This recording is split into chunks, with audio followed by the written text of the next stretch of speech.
que está sucediendo con ese tema? ¿Hay una legislación pertinente precisamente para combatirla? ¿Qué es lo que está sucediendo en ese sector? Bueno, lo vamos a conversar con Iván Lanegra, representante de la Defensoría del Pueblo. ¿Qué tal? Muy buenos días, bienvenido. Gracias por la invitación. Bueno, ¿cuál es la problemática, digamos, para tenerla súper clara? ¿Qué está sucediendo con la tala ilegal? Porque hay tala legal, hay tala ilegal también. Sí, a ver, primero es muy importante entender que la actividad maderera y la extracción de madera no es una actividad ilícita, en principio, y es una actividad que inclusive puede ser sostenible. Es decir, si se hace de una manera adecuada, se pueden hacer las cosas sin duda de una manera que beneficie al país y a las comunidades locales. Pero para que eso ocurra tiene que haber un conjunto de condiciones, ¿no? Una de las primeras cuestiones es el mecanismo de lo que se llaman las concesiones forestales, un mecanismo para otorgar a aquellos que desean desarrollar la actividad forestal de una manera legal y ordenada, y que debería estar sometido a un conjunto de mecanismos de control para que efectivamente lo que ahí ocurra sea lo que legalmente se ha establecido. Pero lo que ha venido pasando son dos fenómenos, y no de ahora, sino de hace ya mucho tiempo. Por lo menos el tema de tala ilegal en las medidas del Estado está presente en el año 2002. Entonces ya tenemos más de 12 años en ese proceso de lucha contra tala ilegal. Entonces, ¿cuáles son los dos temas, no? Por un lado, la actividad abiertamente ilegal, esa actividad que se desarrolla en áreas en donde sin ningún tipo de autorización ni de mecanismo de control en absoluto, que se desarrolla en las zonas más alejadas del país. Y otro lado, lo que también ha venido pasando con algunas concesiones que son formales, pero que de una u otra manera se ha venido descubriendo que se están usando de una manera inadecuada esas concesiones para sacar desde esas zonas, digamos, entre comillas, documentos que permitan luego, también entre comillas, pues legalizar o formalizar lo que se extrae de otras áreas. Pero ese es un tema que se viene conversando hace bastante tiempo, digamos, bastante tiempo, son bastantes años.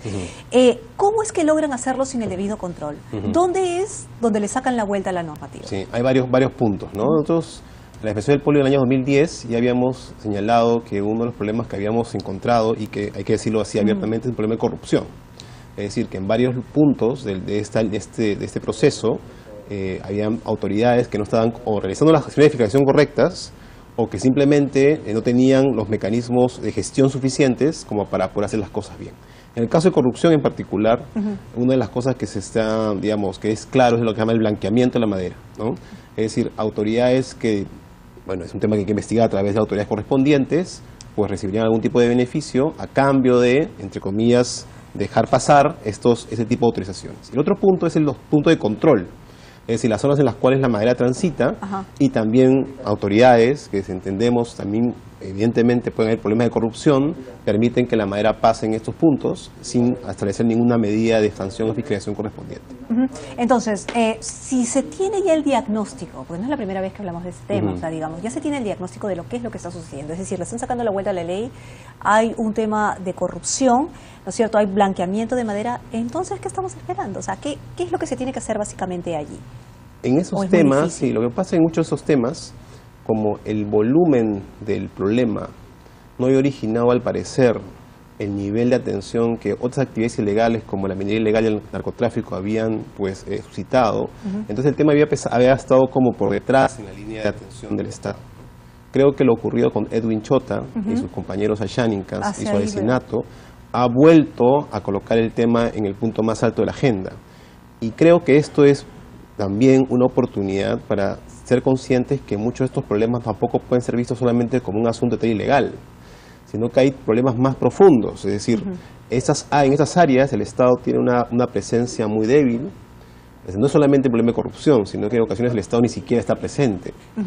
Y que además las medidas de seguridad que se ofrecen a la población, en particular la población indígena, no son las suficientes. ¿Cómo se controla eso? Porque aparecen nuevos riesgos, ¿no es cierto? Hay poblaciones no contactadas o poblaciones indígenas que son nómades, van de un lado a otro y es donde se encuentran con estos madereros ilegales y pasa lo que ha pasado precisamente con esa persona que usted ha nombrado en sus momentos y lo que ha hecho además que los indígenas estén muy sensibles al respecto. Si hay poca presencia del Estado, entonces, ¿qué garantiza su seguridad? Esto tomando en cuenta que hay una legislación nueva, ¿no es cierto?, que ha pasado de contrabando, que si el Estado piensa que digamos, una actividad extractiva es interesante para el país, puede quitar títulos de propiedad, digamos. en ese sentido de las comunidades indígenas, ¿no? Sí. ¿Eso cómo suma? ¿Suma, resta? Sí, nosotros hemos enviado el martes pasado una comunicación a la presidenta del Consejo de Ministros, Ana Jara, atendiendo esos puntos que señala. ¿Cuál es la primera cuestión que el Estado tiene que resolver? El tema de la titulación de las comunidades nativas y campesinas. Y eso implica no solamente darles ya los títulos, sino también simplificar procedimientos. Se habla mucho de la tramitología en el ámbito de otras actividades, pero también los pueblos indígenas sufren los mismos problemas de un Estado que exige una cantidad pues increíble de condiciones, a veces muchas mentes pues sin mucha racionalidad, y eso impide que el tema de titulación haya avanzado. Primero titulación, pero también reconocer el derecho de las comunidades a usar los bosques, porque un asunto que también ha pasado es que muchos pueblos indígenas piensan de que un elemento clave para el sostén de sus propias familias es aprovechar el recurso de la madera que se dispone, pero hay que hacerlo bien y de una manera pues legal.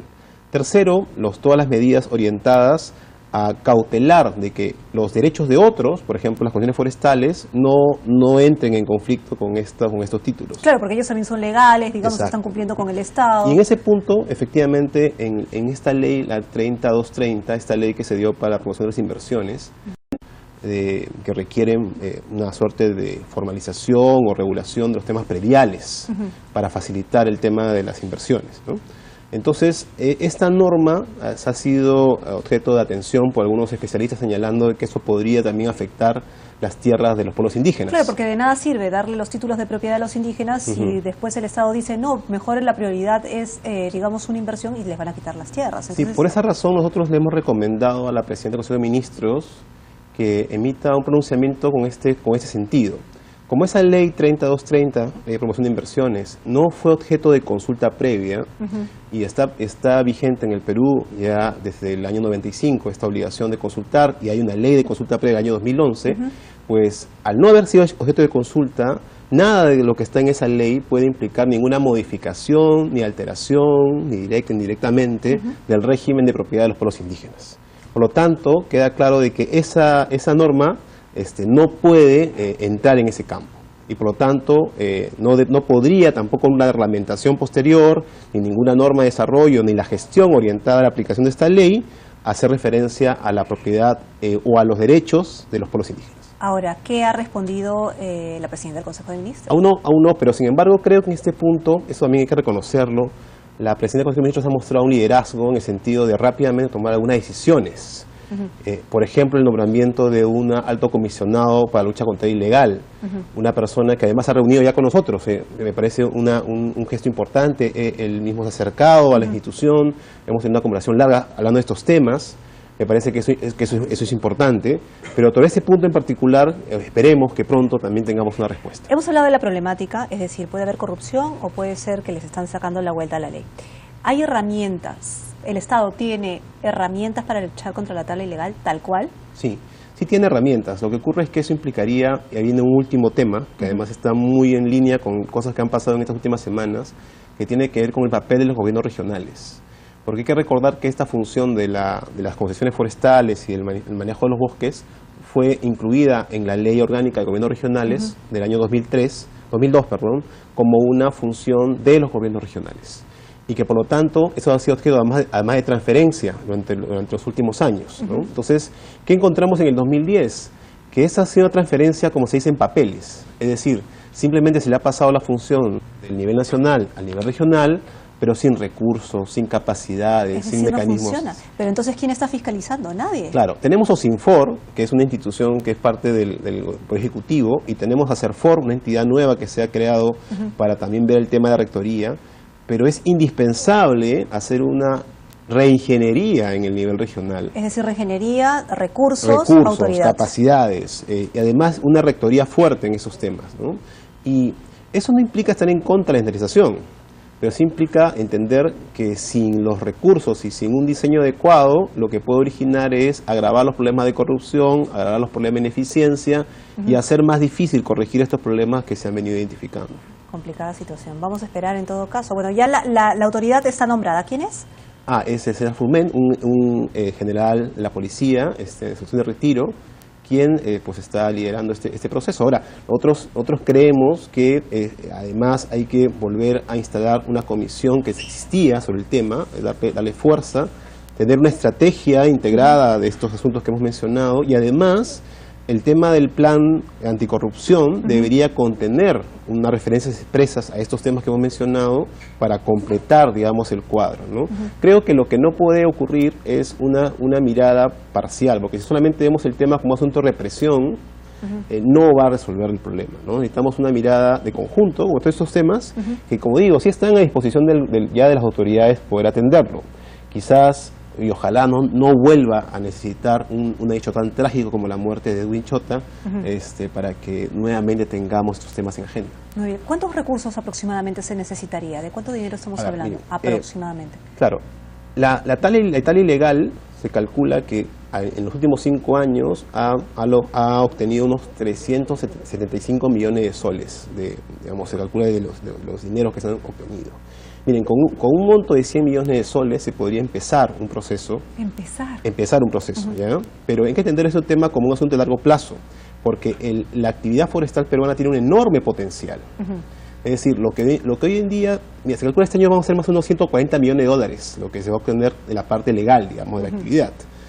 Pero es un monto muy pequeño en comparación con el potencial que puede tener esta actividad. Entonces hay que verlo no como un asunto de costos, digamos, simplemente, sino también como beneficios de largo plazo que una actividad se puede tener. Beneficios en las comunidades nativas, beneficios en los gobiernos regionales, beneficios, también porque recuerda que hay un canon forestal, beneficios para el país en general al tener mayores divisas, pero fundamentalmente porque es posible en un país como el nuestro, además tenemos la COP20 que se va a realizar en un par de meses, demostrar que es posible hacer actividades económicas sostenibles que respeten al ambiente y que también respeten a las poblaciones locales. Muy bien, estaremos conversando al respecto a ver si finalmente funciona, si sueltan el presupuesto, a ver para que esto funcione. Una inversión sin duda para nuestro país. Estábamos conversando con Iván La Negra, representante de la Defensoría del Pueblo, sobre la problemática, ¿no es cierto?, de la tala ilegal. Gracias. Una pausa, volvemos.